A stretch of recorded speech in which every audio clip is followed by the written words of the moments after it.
안녕하세요. 반갑습니다. 요즘은 정치 혼란기라서 정치 얘기를 하고 있습니다.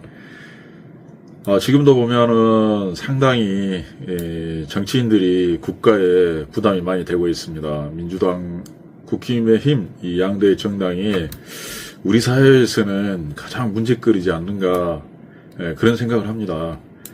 이분들이 좀 자제하고 올바르게 경제 문제에 집중해서 좀 살기 좋은 나라를 만들면 좋겠지만은 억지가 너무 심한 것 같습니다. 지금 보면은 가끔가다 정치인들이 너무나도 지나친 언행을 하다 보니까 저런 사람들이 어떻게 판결을 올바르게 내렸을까 하는 의심을 좀 많이 했었습니다. 저런 분들이 판결을 내렸을 때 온전했을까, 판결이 공정했을까, 이런 생각을 하게 돼 있었습니다. 그런데 또 이상한 게 의외로 정치 활동을 그만두고 이제 공천을 못 받거나 이렇게 나오신 분들이 그 정당을 떠나서 나와서 TV에 어떤 패널로 참석을 하게 되면은 굉장히 객관적이고 말도 잘하고 상황 분석이나 이런 판단력이 좋아진 것 같습니다. 그래서 결론은 지금 이상하게 보이는 지금 뭐 검사 출신, 이를 억지 부리고 이상한 사람들 몰상식하고 이런 분들도 분명히 정당에 와서 정치계에 들어와서 잘못되었지, 그 전에 판사가 판결을 할 때라든가 검사가 수사를 할 때는 일반적으로 정상적이지 않았을까, 합리적이지 않았을까 하는 그런 생각을 하게 됩니다. 그만큼 이 국민의힘과 이 민주당의 정치 문화가 너무 낙후되어 있고 후진적이면서 시대에 맞지 않다 보니까 일반 우리 대다수의 국민들 중에 지금 현재 보면 국민의힘 지지도 한 30%, 민주당도 더불어민주당 30% 정도가 이렇게 되고, 그 중에 되는데 나머지는 그러면은 40%가 중도 지역에 있고 정치에 관심이 없는 것 같습니다. 거기에 또 30% 안에서도 실제로 정치에 관심을 갖고 극한적인 이런 행위를 한 사람들은 10% 미만이라고 생각합니다. 나머지 사람은 단지 자신의 어떤 지역적인 특성이라든가 이런 특성에서 좀 관심을 가져줄 뿐이지, 실제로는 거의 한 70%가 중도라고 저는 생각을 합니다. 그래서 이런 중도에서 지지할 정당이 없는 것 같습니다. 이 극한 투쟁, 말이 안 되는 투쟁을 하다 보니까 그렇습니다. 그리고 권력 분립의 원리에 의해서 정치인은 정치만 해야 됩니다. 수사에 개입하거나 판결에 개입하거나 논평하거나 아니면 자기의 이 정당의 목적이 어떤 수사에 관여하고 그 당에 누군가를 방탄하고 이 수사에 방해를 하고 법원 판결에 영향을 미치려 하고 이 증인을 해유한다거나 이런 식으로 자꾸 변론을 하는 행위는 잘못되어 있습니다. 거기는 정부 기관이라든가 법원에 맡겨둬야 될 부분인데 그걸 관여하다 보니까 싸우게 되고 그렇습니다. 이게 정치적으로. 우리가 1인 지배 체제가 아닌데 1인 지배 정당이 되어가지고, 지금 보면은 정당의 가장 대표적인 분들이 지금 범죄 혐의자지 않습니까? 윤석열 대통령은 내란 혐의자이고, 이재명 대표는 정말 여러 가지 범죄의 혐의자지 않습니까? 1심 선고도 나왔고, 앞으로도 계속 나올 것 같고, 쪽 대표도 확정 판결 받은 상태이고, 이런 걸 보면은 정말 이게 굉장히 지금 사회가, 정치가 지금 잘못 돌아가고 있습니다. 그러다 보니까 이제 범죄는 아무것도 아니다라는 생각이 듭니다. 이게 우리 일반 국민들은 이 수사만 받아도 스트레스를 받아가지고 살기 힘든데, 그러한 범죄 혐의가 있는 사람들이 정치를 하게 된다, 아니면 뭐 정부를 관료가 된다라거나 이랬을 경우에는 이게 상당히 불행한 일입니다. 그리고 지금은 이제 또 가장 문제가 되는 게 법관의 정치적 중립 문제가 우리나라가 조금 무너지고 있는 것 같습니다. 너무 보면 정치인들이 판결에 관심을 갖다 보니까, 또한 판사들 중에서도 성향이 있어 보니까 같습니다. 판결은 절대 그러면 안 되거든요. 이게 중립적인 법정 논리로만 판결을 해야 되는데, 지금 제가 봤을 때는 이 앞전에 한 판결은 굉장히 문제가 많습니다. 이게 논리에 국어 문장에도 맞지 않는 그런 판결이 있는 것 같습니다. 그리고 이 법관들은 이 개개인이 혼자 독립적으로 양심에 따라서 판결을 해야 되는데, 과거의 육사의 하나에처럼 법원에 어떤 조직이 있어서는 안 됩니다.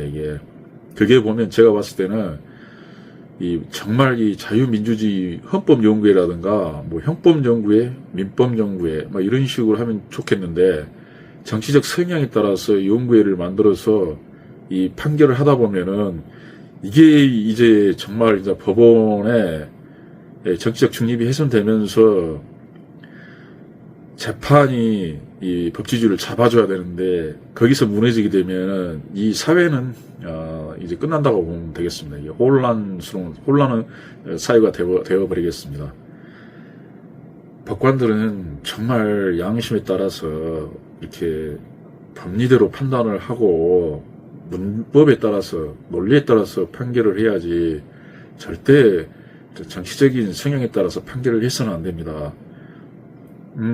이건 좀 개별적으로 비판하기 그러지만은, 법 연구도 솔직히 우리 법이 무슨 법인지, 우리법 연구회라는 꼭 아까 이게 지금 사조직이라고 생각하지 않지만은 우리 법이 도대체 무슨 법인지 모르겠습니다. 자유민주헌법은 절대 우리 법이 될 수 없습니다. 조선시대의 법이 될 수가 없는 것입니다. 이게 지금 우리의 헌법은 미국 헌법, 영미법과 독일 헌법을 중심으로 뭐 프랑스법, 뭐 일본법 이렇게 해가지고 이 자유민주주의 헌법에 기반을 하고 있기 때문에, 이러한 정신을 훼손했을 경우에는 이게 굉장히 문제가 발생하게 됩니다. 정말 이 자유자를 빼버리면은 이게 전체주의 사회주의 전체주의가 돼버리지 않습니까? 그러면 전에도 약간 얘기를 하다가 이렇게 말았었는데, 이 전체주의가 대표가 먼저는 일당이 대부분이 이 정치를 좌우하게 되고, 그 다음에 이 비밀 경찰, 그러니까 뭐 과거에 보면 이렇게 뭐 정보부라든가 이런 데서 이 개인들 정적들을 다 제거해 버립니다. 판사들 같은 경우도 마음에 안 들 경우에, 정당에 마음에 안 들면은 어떻게 하든지 다 제거를 해버리기 때문에, 이 비밀 경찰이 기소를 하게 되면은 거의 이 범죄가 성립이 되는, 그러니까 수사권, 정부와 사법권까지도 거의 일당이 영향을 미쳐갖고 좌우해버리는, 이 판사들도 체포해버리는 이러한 일들이 발생하겠습니다. 판결이 아니더라도 이 수용소 같은 데다가, 또는 아니면 비밀리에 이 테러나 암살의 이런 가능성도 발생할 수가 있습니다. 이게 투명성이라는 게 없다 보면은, 수용소 같은 경우도 굉장히 이게 무섭죠. 이렇게 자기들 의사에 반하면. 그래서 이 자유가 절대 무너지면 안 됩니다. 그 다음에 지금 문제는 국민의힘과 지금 민주당 같은 경우는 이 법정신이 어디에 머물러 있냐면은, 지금 뭐 독립선언, 시민혁명이 일어나던 자유주의 시대를 상정하고 대립하고 있는 것 같습니다.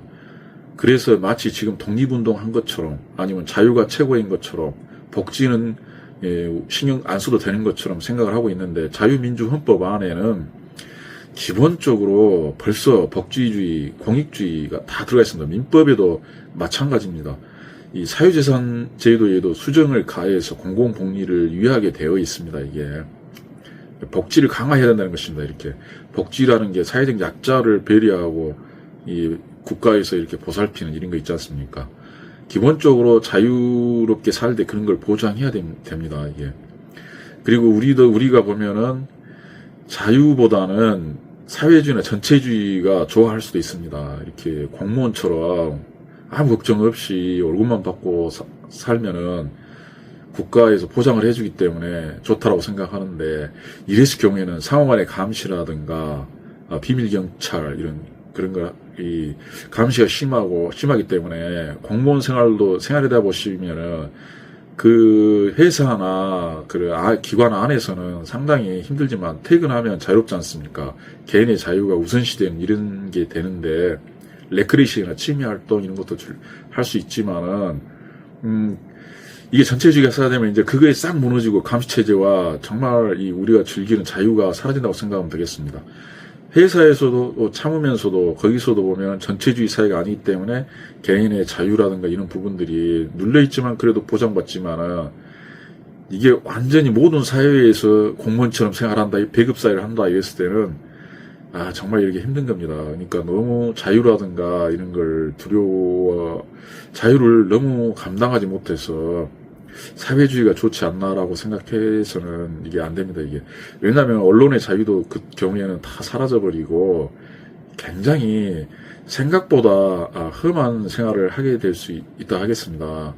그 부분들을 우리는 깊게 생각해야 됩니다. 그래도 아무튼 그 국민의힘은 복지 마찬가지로 1919년, 1900년대에 머물지 말고 복지주의 정치를 잘 생각해야 되고, 민주당도 시민 자유만 생각하고 자유라든가 제국주의만 생각해서 이런 복지 헌법이 아니다는 식으로 생각한다거나, 아니면은 자유의 시대, 이 현대 복지 헌법으로 넘어오기 전에 2차 세계대전이나 그쯤 해서 우리가 독립운동 하던 시대에 이런 시대로 착각해서 그 시대 관점으로 법을 보면 안 되겠습니다. 이게 현대 복지주의 헌법의 관점으로 법을 볼 수 있는 눈을 좀 업그레이드 좀 시켜주셨으면 합니다. 너무나도 후진적이고 국민 수준에 가장 뒤떨어진 게 지금 양대 정당이고 정치인들입니다. 대통령들도 수준이 너무 떨어져 있습니다. 지금 노무현 대통령 이후로는 굉장히 너무 수준이 떨어져서 정말 걱정이 많이 됩니다. 네, 감사합니다.